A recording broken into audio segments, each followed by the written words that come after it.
Here's how to create a simple and stunning table arrangement for your 4th of July celebration. Let's get started. First, cover your tables with a dusty blue polyester rectangle tablecloth. Then, add a red and white buffalo plaid table runner. Next, place gold charger plates with wavy scalloped rim on the table. Top them with navy blue dinner plates with gold ruffled rim. Now, add cloth dinner napkins on top of each plate. Arrange them neatly and insert our glossy gold heavy-duty cutlery. For the centerpiece, place a navy blue Mercury glass hurricane candle holder in the center of the table. Finally, add red and white artificial kissing ball flowers for a charming accent.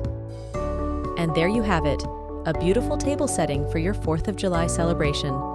Thanks for watching. Enjoy your holiday.